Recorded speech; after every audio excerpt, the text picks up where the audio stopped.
Malamig ang simoy ng hangin nang dumating ang Bini sa isang lumang bahay sa probinsya, kung saan sila mag-shoot ng kanilang bagong music video.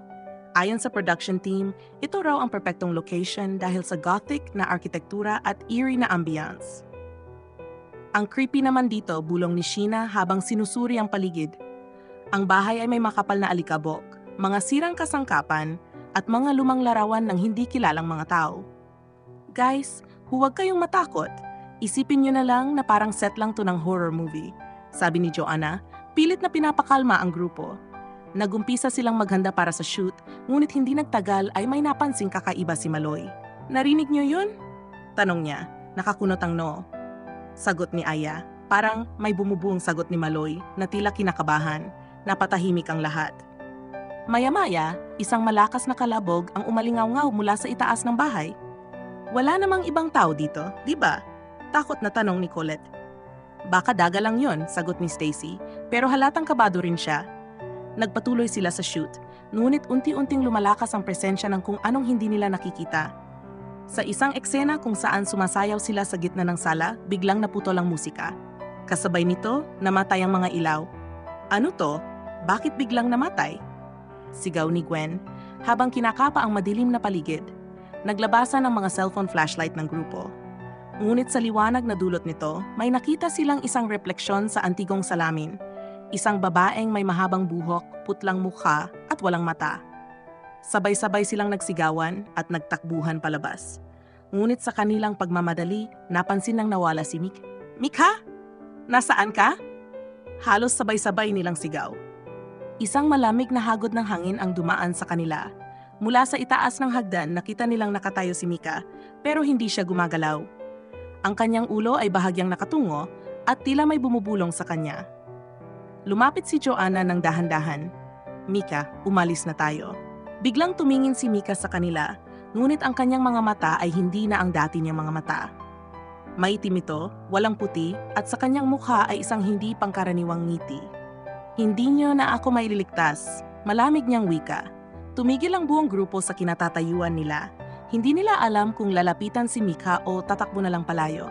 Ang kanyang maitim na mga mata ay tila bumabaon sa kanilang kaluluwa at ang malamig niyang tinig ay nagdulot ng kilabot sa kanilang mga katawan. Mika, ano ka ba? Huwag mo kaming takutin.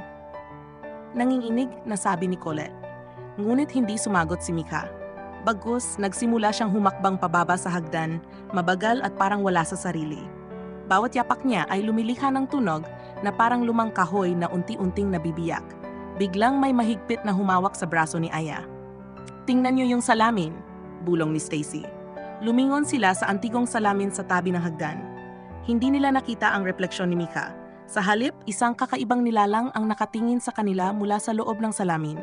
Isa itong matandang babae, may dugwang bibig at malalalim na sugat sa pisngi, nakangiti na parang natutuwa sa takot nila. Umalis na tayo rito, sigaw ni Maloy, hinatak si Gwen papalabas.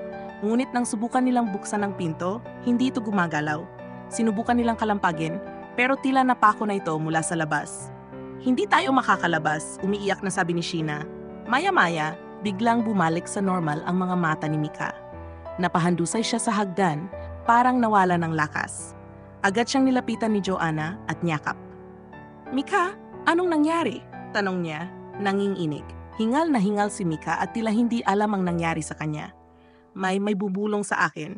Sinabi niyang hindi tayo makakaalis. Hanggat hindi natin tinatapos ang kanta, nagkatinginan ng lahat. Anong kanta? Tanong ni Colette. Dahan-dahang itinuro ni Mika ang isang lumang piyesa ng musika sa lamesa sa gitna ng sala. Sa itaas nito, may nakasulat na pangalan, Ang Huling Tugtog. Baka yan ang kailangan nating gawin para makaalis, sabi ni Joanna. Bagaman takot, isa-isa nilang kinuha ang kanilang mga posisyon. Si Aya at Gwen ang kumanta, habang ang iba naman ay sumayaw tulad ng kanilang ginagawa sa rehearsals.